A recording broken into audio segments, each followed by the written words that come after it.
मध्य प्रदेश के समस्त कर्मचारियों के लिए बड़ी अपडेट सामने निकल कर आ रही है। तो साथियों, आइए आप सभी को इस अपडेट का अध्ययन करवा देते हैं विस्तार से। उससे पहले अभी तक आपने हमारे YouTube चैनल को सब्सक्राइब नहीं किया तो YouTube चैनल को सब्सक्राइब करके बेल आइकन को प्रेस करना ना भूलें, ताकि आप सभी को भी ऐसे ही नए नए अपडेट मिलते रहें। केंद्र सरकार ने सरकारी कर्मचारियों के हित में एक महत्वपूर्ण निर्णय लेते हुए पेंशन संबंधी नियमों में व्यापक बदलाव किया है। कार्मिक एवं प्रशिक्षण विभाग द्वारा जारी नए नोटिफिकेशन के अनुसार अब उन कर्मचारियों को भी वार्षिक वेतन वृद्धि का लाभ मिलेगा जो इस वृद्धि से ठीक एक दिन पहले सेवानिवृत्त हो जाते हैं। यह निर्णय लाखों केंद्रीय कर्मचारियों के लिए राहत की खबर है और उनकी पेंशन गणना में महत्वपूर्ण सुधार लाएगा। इस नए नियम के तहत रिटायरमेंट से ठीक पहले होने वाली वेतन वृद्धि को भी पेंशन की गणना में शामिल किया जाएगा। यह व्यवस्था उन कर्मचारियों के साथ हो रहे अन्याय को दूर करने के लिए बनाई गई है जो संयोग से वेतन वृद्धि से एक दिन पहले रिटायर हो जाते थे। इससे पहले ऐसे कर्मचारियों को वेतन वृद्धि का लाभ नहीं मिलता था, जिससे उनकी पेंशन की राशि भी कम हो जाती थी। अब इस समस्या का स्थायी समाधान हो गया है। केंद्रीय सिविल सेवा नियमों के अनुसार पहले हर वर्ष केवल 1 जुलाई को ही वार्षिक वेतन वृद्धि की जाती थी, लेकिन वर्ष 2016 में इस व्यवस्था में परिवर्तन करके वेतन वृद्धि को 2 भागों में बांट दिया गया है। अब वेतन वृद्धि साल में 2 बार होती है, पहली 1 जनवरी को और दूसरी 1 जुलाई को। यह व्यवस्था कर्मचारियों को अधिक लाभ पहुंचाने के उद्देश्य से बनाई गई थी। हालांकि इस नई व्यवस्था से एक अनपेक्षित समस्या उत्पन्न हुई है। जो कर्मचारी 30 जून या 31 दिसंबर को रिटायर होते थे, वे अगले दिन होने वाली वेतन वृद्धि से वंचित रह जाते थे। इसका सीधा प्रभाव उनकी पेंशन की गणना पर पड़ता था, क्योंकि पेंशन की राशि अंतिम ड्रॉ सैलरी के आधार पर तय होती है। इस अन्याय को दूर करने के लिए सरकार ने नए नियम बनाए हैं। अब ऐसे कर्मचारियों को काल्पनिक वेतन वृद्धि का लाभ देकर उनकी पेंशन की गणना की जाएगी। इस महत्वपूर्ण बदलाव की पृष्ठभूमि में न्यायपालिका के कई निर्णय हैं। वर्ष 2017 में मद्रास उच्च न्यायालय ने इस मुद्दे पर एक व्यापक फैसला लिया है। न्यायालय ने एक रिटायरमेंट कर्मचारी के पक्ष में निर्णय लेते हुए कहा कि ऐसे कर्मचारियों के साथ भेदभाव नहीं होना चाहिए। इस फैसले के बाद सरकार का ध्यान इस समस्या की ओर गया और इसके समाधान की दिशा में कार्य शुरू हुआ।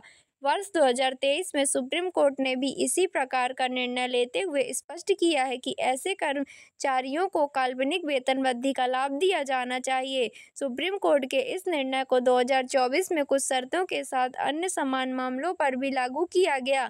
न्यायपालिका के लगातार निर्देशों के बाद अंततः सरकार ने सभी केंद्रीय कर्मचारियों को इस सुविधा का लाभ देने का निर्णय लिया है।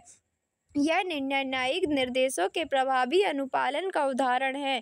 नए नियमों के अनुसार जो कर्मचारी 30 जून या 31 दिसंबर को सेवानिवृत्त होते हैं, उनकी पेंशन की गणना करते समय पहले उनके काल्पनिक वेतन वृद्धि का लाभ दिया जाएगा। यह वृद्धि उनकी मूल सैलरी में जोड़ने के बाद ही पेंशन और अन्य सेवानिवृत्ति लाभों की गणना की जाएगी। इससे कर्मचारियों को मिलने वाली एक मुश्त राशि और मासिक पेंशन दोनों में वृद्धि होगी। हालांकि यह स्पष्ट किया गया है कि यह काल्पनिक वेतन वृद्धि केवल गणना के उद्देश्य से होगी। इसका अर्थ यह है कि कर्मचारी को वास्तव में यह वेतन वृद्धि नहीं मिलेगी और न ही इसका कोई बकाया देय होगा। यह व्यवस्था केवल पेंशन की गणना में न्याय सुनिश्चित करने के लिए बनाई गई है। इस प्रकार सरकार ने एक संतुलित दृष्टिकोण अपनाया है जो कर्मचारियों के हितों की रक्षा करता है और साथ ही वित्तीय अनुशासन भी बनाए रखता है। कर्मियों एवं प्रशिक्षण विभाग ने इस महत्वपूर्ण निर्णय को लेने से पहले व्यापक परामर्श प्रक्रिया अपनाई है। विभाग ने व्यय विभाग और कानून मंत्रालय से विस्तृत सलाह मशविरा किया है। इस समन्वित प्रयास से यह सुनिश्चित किया गया है कि नया नियम कानूनी रूप से मजबूत है और इसका कार्यान्वयन सुचारू रूप से हो सकेगा। विभिन्न मंत्रालय के बीच इस सहयोग से एक व्यापक और प्रभावी समाधान तैयार किया गया है। सरकार ने 1 जुलाई और 1 जनवरी को वेतन वृद्धि प्राप्त करने वाले सभी केंद्रीय कर्मचारियों के मामले की विस्तृत जांच पड़ताल की है। इसमें उन सभी कर्मचारियों को शामिल किया गया है जो इन तारीखों से ठीक एक दिन पहले सेवानिवृत्त हुए हैं। यह व्यापक अध्ययन सुनिश्चित करता है कि कोई भी योग्य कर्मचारी इस लाभ से वंचित न रहे। सरकार की यह गहन तैयारी इस नीति की सफलता की गारंटी देती है। इस नए नियम का केंद्रीय कर्मचारियों पर अत्यधिक सकारात्मक प्रभाव पड़ेगा। जो कर्मचारी पहले केवल दुर्भाग्य के कारण वेतन वृद्धि से वंचित रह जाते थे, अब उन्हें भी न्याय मिलेगा। इससे उनकी मासिक पेंशन में उल्लेखनीय वृद्धि होगी और साथ ही सेवानिवृत्ति पर मिलने वाली एक मुश्त राशि भी बढ़ेगी।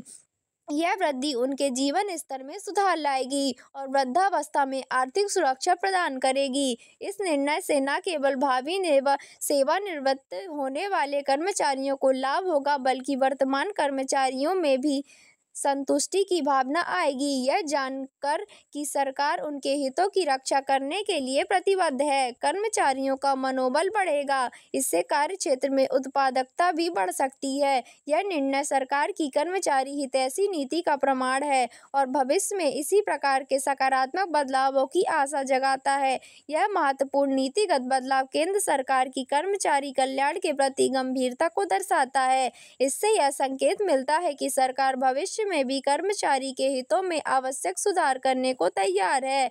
यह निर्णय अन्य राज्य सरकार के लिए भी यह मिसाल हो सकता है। राज्य सरकार भी अपने कर्मचारियों के लिए समान व्यवस्था लागू करने पर विचार कर सकती है। इस सकारात्मक पहल से सरकारी सेवा की आकर्षणशीलता भी बढ़ेगी। युवा इस आश्वासन के साथ सरकारी नौकरी की तरह आकर्षित होंगे कि उनके साथ न्याय होगा और उनकी अधिकारों की सुरक्षा होगी। यह नीति दीर्घकालीन रूप से सरकारी तंत्र की दक्षता बढ़ाने में भी योगदान देगी। कुल मिलाकर यह निर्णय सरकारी कर्मचारियों के लिए एक नया अध्याय खोलता है और बेहतर भविष्य की आशा प्रदान करता है। यह लेख कार्मिक एवं प्रशिक्षण विभाग द्वारा जारी नोटिफिकेशन और संबंधित जानकारी के आधार पर तैयार किया गया है।